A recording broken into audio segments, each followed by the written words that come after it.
All right, today what I'm going to do is I have these two, this is hazel, witch hazel sapling branches, whatever you want to call them. And they are off of a tree that a whitetail buck scraped on. I harvested these to make arrows, and I've got them pretty straight. You can see they're going to have a little bit of character in them, but overall, their average dimension is straight. And for the distance I shoot, which is no more than 15 yards, they'll be plenty good. What I want to do today is I'm going to do some flint knapping. I knocked a few flakes off of some black Fort Payne. This is my pattern for size, and I can get out of here. And what I want to do is I want to make two exactly matching, as close as I can get, to put on them arrows, because hunting season's coming up, and I need to be able to to go out and maybe see if I can get that deer. So this is what I'm going to do. I'm going to be using nothing. I'm not going to be doing any abraiding. I made a point earlier today without abraiding. Let's see if I have it sitting around here. And naturally I don't. But I made a point without abraiding, and it is so sharp. I'll show you my glove. I went to test how sharp it was on my glove, and it cut right through and actually nicked my knuckle. You can see the red spot there. So it was a surprise.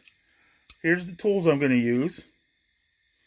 A 10-inch spike for, or 8-inch spike, I don't know, 6-inch, somewhere around there. It's a big spike for pressure flaking, and then a huge spike for my indirect.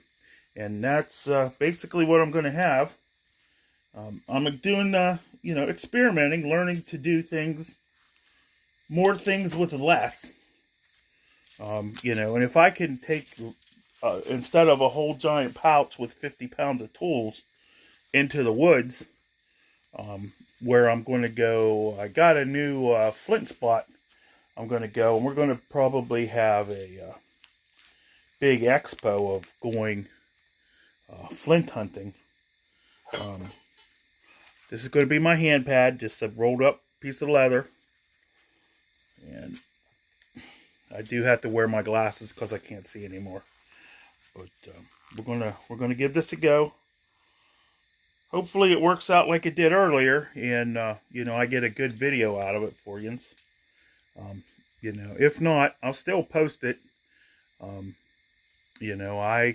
don't hide anything. I'm not trying to or claiming to be the best snapper in the universe or anything like that. There's going to be a little bit of shading because of my lights in the center of the shed. So I hope that doesn't throw things off too bad. I got white gloves, so I think that'll keep, the white balance kind of good. And we'll start with this. Yes, I did a pretty good, nice flat flake to begin with. It's about as thick as I want to be. And, there's lots of room in there. What I need to do is get this bulb off, this bulb of percussion. And my actual point's going to be in this nice flat area. We'll start here. And this, like I said, this is a pointy steel nail. And I did this earlier. And, I didn't abrade at all. I just made little platforms. And, went to town on it. And, now I'm not, it's not spalling out big spalls and stuff like that. So, it's basically,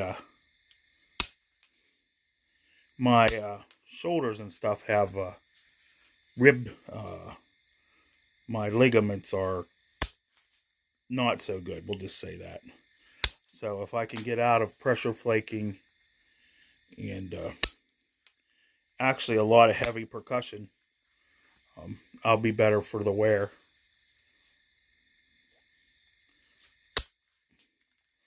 I was amazed when I did this earlier that I didn't have to braid anything.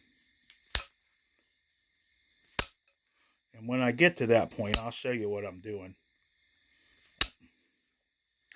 You know, I know they always say, well, you know, the original guys didn't abrade.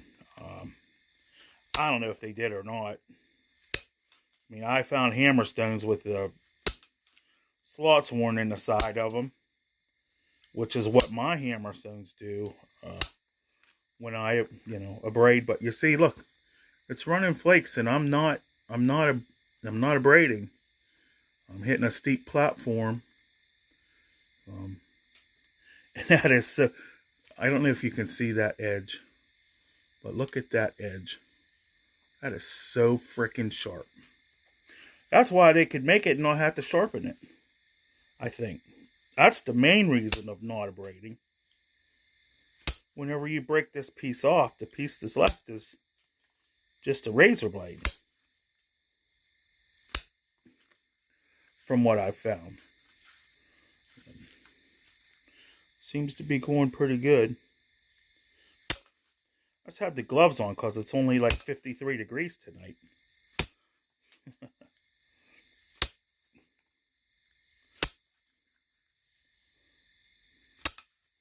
I got the flint cooking. It's been out here for 4 hours. And it's up to 250 degrees. It'll raise all by itself. I don't have to do anything. 50 degrees an hour until it hits 450. And then it'll hold for 6. And then it'll turn itself down 50 degrees an hour. Now just look at that edge. That is, I've never seen a thing like that. You do all this fancy sharpening things. Like I used to pressure and make little. But this is sharper than that. This is just amazing to me. You know, I've been flint knapping for going on 30 years. Now, just until recently, I didn't do it like all the time like I do now. I just did a few arrow points, made them as sharp as I could, and I went hunting. So, I don't really mean that as an excuse. That's more of just, you know, what I did. And in the last couple years, I've been, you know, experimenting a lot more. Making a little bit bigger stuff. Digging flint so that I have more flint to work with. Now, if you can see, you can't really see. Let me put my, you can see that angle that surface is at. Now, what I'm going to do is I'm going to hit about 1/3 of the way up it. And it's going to take a flake. It's going to take a flake.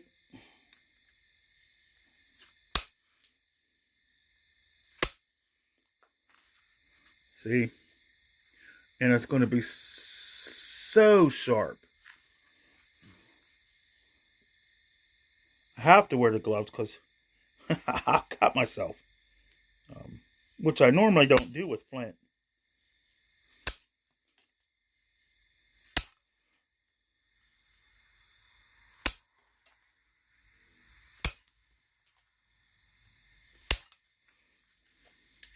Like you see, it's taking nice flakes. And no stepping. And razor sharp edge.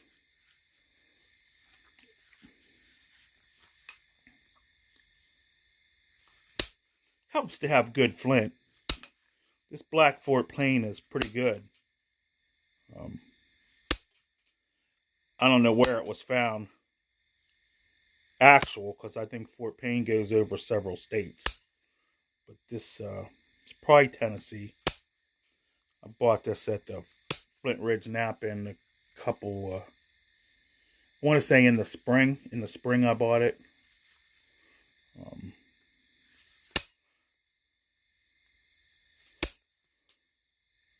I'm basically just going for the smooth. You see, get this curved down part off a little bit at a time. It's it's a process.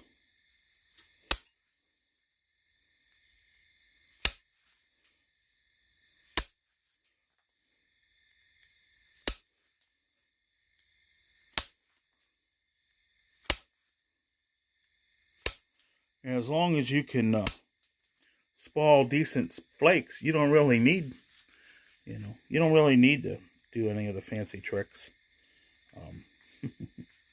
But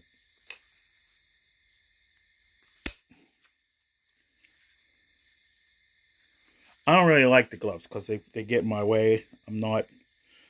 I have those black thin elastic gloves, but I think with them, they'll be so dark, they'll just flood everything out.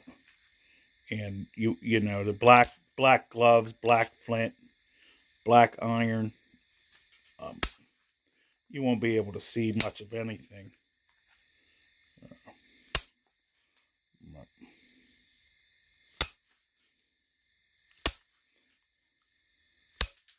I've been practicing. I can pull a legal hunting weight in West Virginia, 40-pound bow. I can pull a 40-pound bow to 28 inches. So I can realistically hunt. And, I've always been a good shot. I just have that instinct from, shooting for years and years. So go practice a little bit with target arrows. And then, like I said, keep my shots short. I don't take questionable shots because, I'm not, I don't have to kill something. Let's just put it that way. And I hope you get to see as this walks down that edge. If I ran that across you, that's what I had it like, and I ran it across there and it cut right to my knuckle without me even trying. It was interesting to say the least.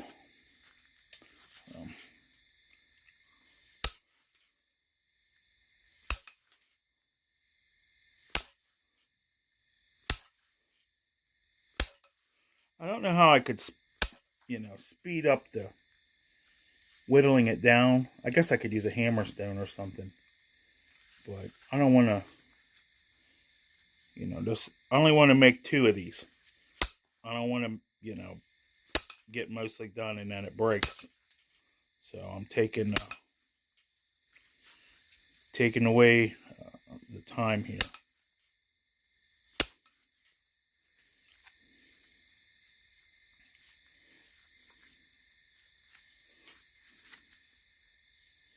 Now what I want to do when I want to run a longer, I tip that up and I make that surface real steep, and then I can hit in and it'll take longer flakes. I'm not to that point yet.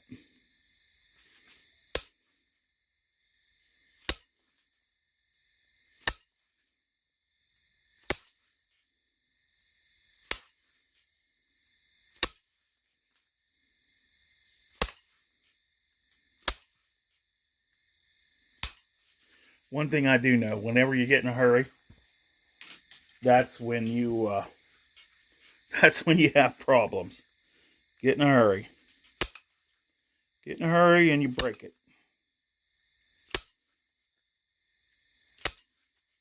Try to make it too thin. Try to make it too thin and you break it. I'm getting there.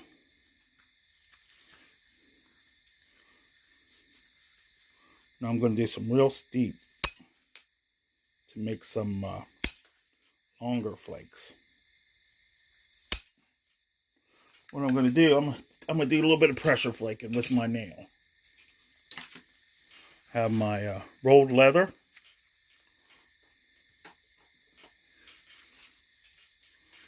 And just a nail, Just a plain old everyday nail. And I'm gonna turn this because I want to flake. Let me see. Where do I want to take off? I want to take this end off because it dips down. So I'm going to put something really steep.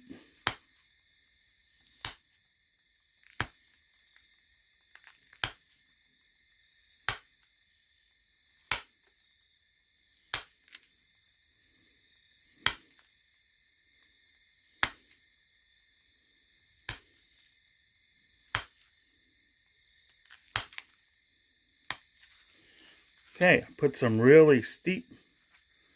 See how steep that is? Put some really steep bevel on there. No abraiding, no dulling. Pick up my piece of steel. That's a big spike nail. They last a long time. They come in a box of 4 or 5.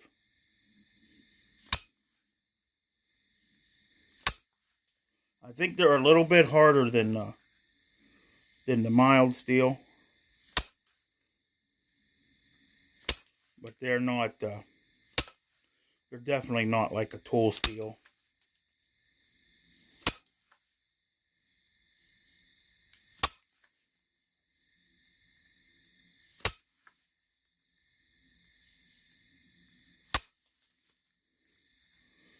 Took a lot off of there, and we're starting to actually look like a quote real point. You know how the original flint knappers made stuff. Got a little bit more to take down on there.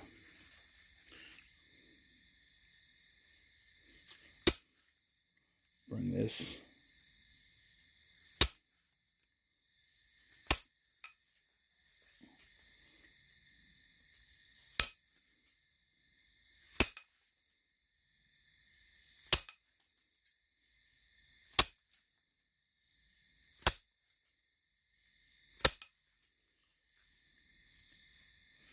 Wish I had a sharpness tester. I'd put that in there. I bet you it would go like 39.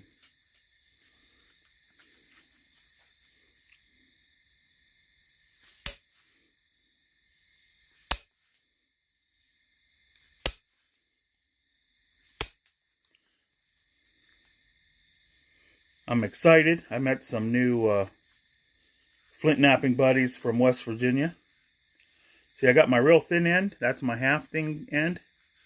And my thicker end is going to be my point, so I can, trim it out.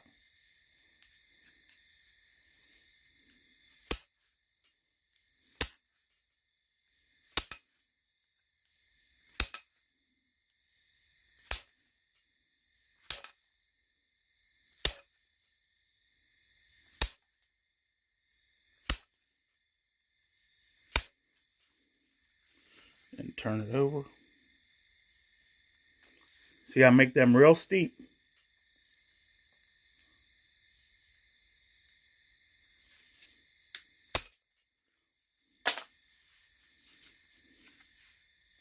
Let's see if I still got room to fit it.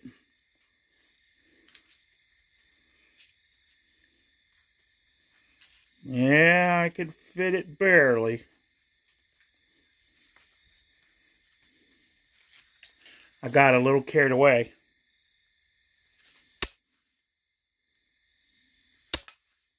That happens sometimes.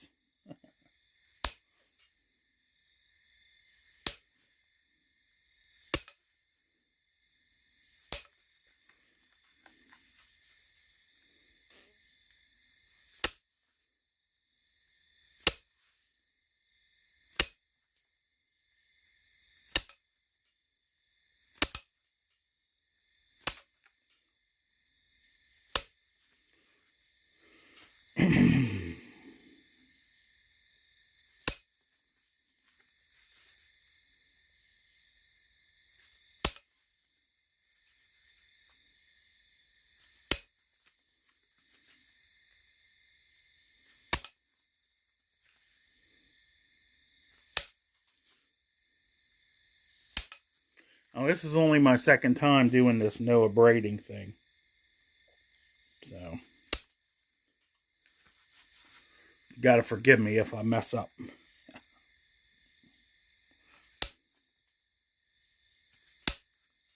I didn't like I broke that 1/2 inch off, but it was real thin. It might have had a crack in it.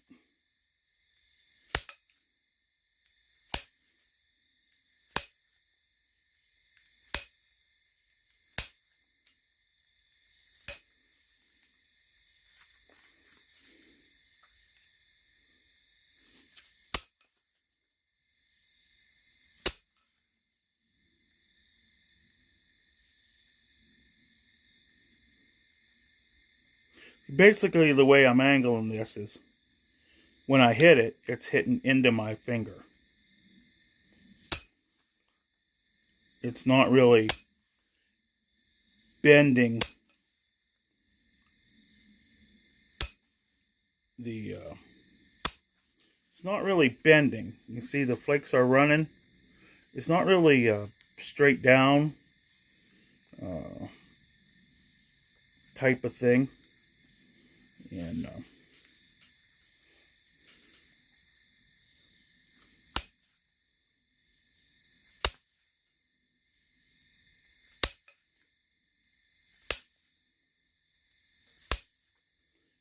just chipping away.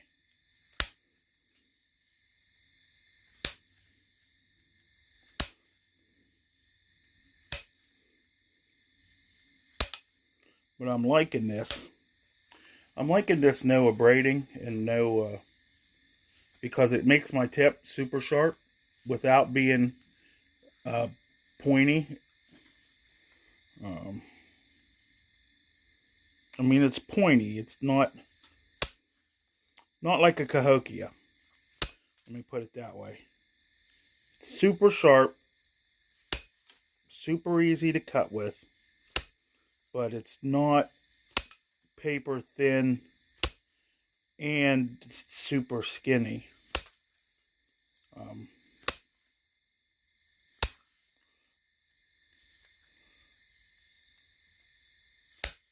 Like a cahokia type of point, and they don't have them type of points in my area.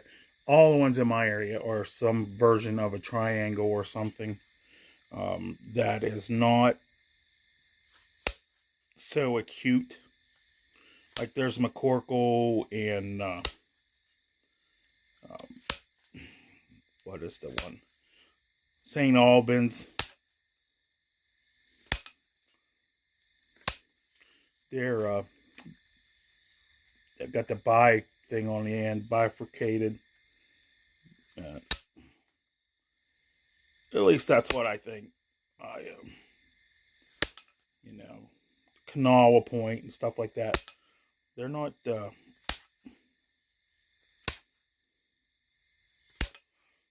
not as giant as a lot of points. Wow, look at that killer. That's so sharp. Cut right into my glove.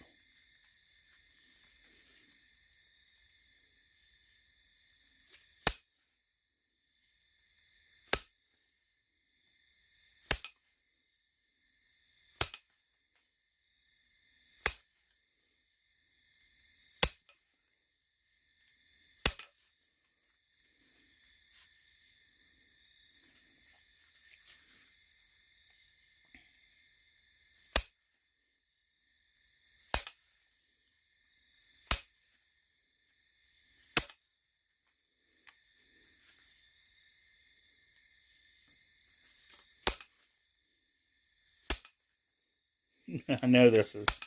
I'm trying to think of things to say, guys, so they don't, and gals, don't want to leave anybody out. So it's not so boring. But I want to thank all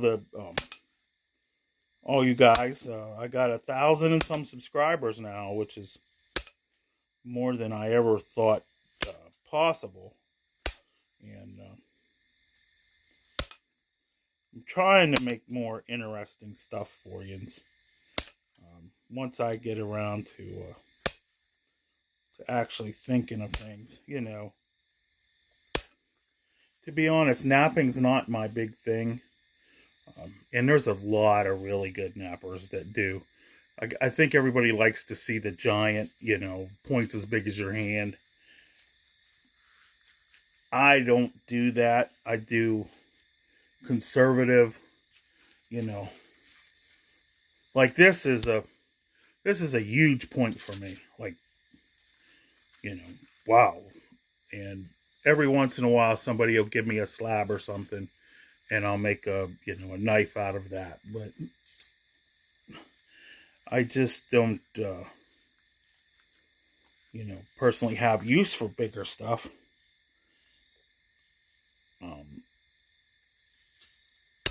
I see everybody selling knives. And I try to make knives. I really did. I just can't bring myself. I got 3-4 knives, blades made, deer bone handles, and I just don't find it interesting to make knives. Now I do make knives with little blades, like little utility knives, caveman utility knives.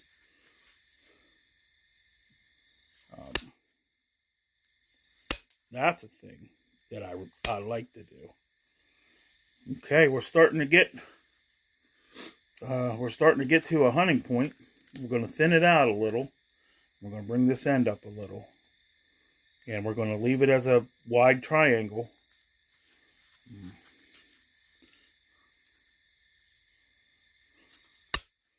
going to measure it in a minute and try to get it just to be 1 inch wide. That's my my state minimum is 3/4, but I usually go for 1 inch so I can sharpen them once or twice. Now here's my thickness. That's generally the thickness I like. I don't go for the paper thin points. I feel like they break too easy. This hits a rib bone, it's not going to break. You know, it'll cut through. Especially the deer around here. I mean, I'm not hunting elk and moose. If I was doing that, I would probably, truthfully, have a steel, you know, make my own steel trade points. Let me get my caliper somewhere. Measure and see what width we're at. Oh, where could you be?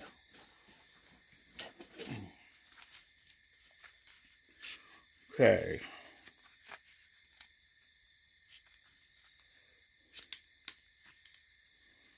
Oh yeah, I'm well over.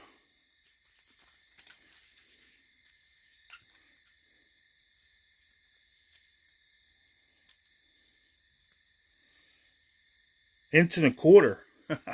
I got a ways to go. Good, I can trim some, and but you could see it's already sharp. Like I just take this. I don't even need to sharpen this. And I would do this test again in show-ins, but I don't want to risk cutting myself again. That tip is cut on contact type of tip that I like. I like in you know, steel hunting points. I like to cut on contact tip.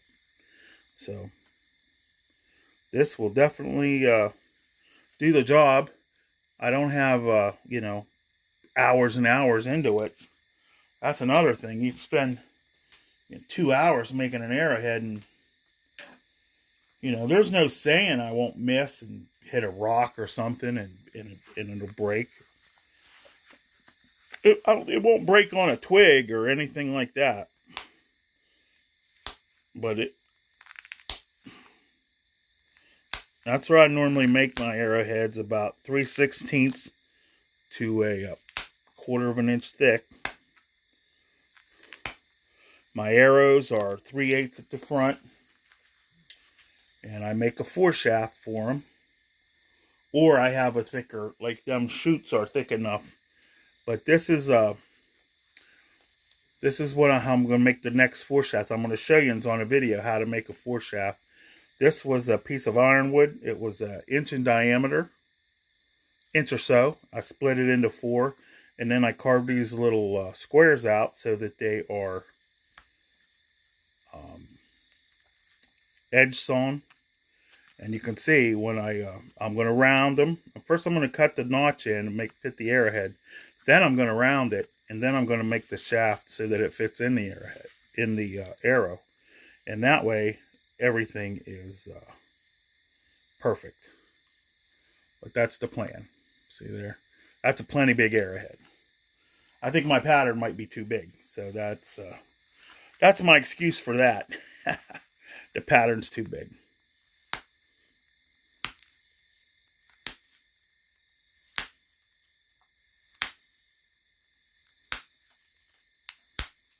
But this nail works good for pressure flaking, especially with no abraiding. No abraiding doesn't leave you dull spots. Like when I come down this, everything is sharp. I come down this one time.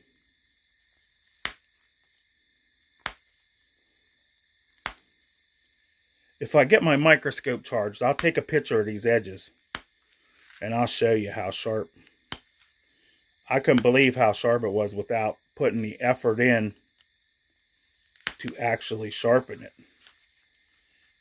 And we gotta balance this bottom out. So I don't want this to be too long, so there's for all you guys starting out, there's a basic hunting point. You glue that in, and you use a modern glue like E6000 in black. You'll have to cut the arrow off if you glue it actually into the shaft. It will not come out. It won't split the shaft. You'll be surprised. I use E6000 for hunting. For rabbits and stuff like that, I use the pitch and stuff. But for animals that could get hurt and lost and wounded, I use modern glue. Because I don't want this coming out. I don't want the shaft to split. I want to, if I shoot something, I want to get that game. So have a good evening, everybody. I'm going to do a little bit of pressure flaking on here and make a couple more before bedtime. And let me get these gloves off.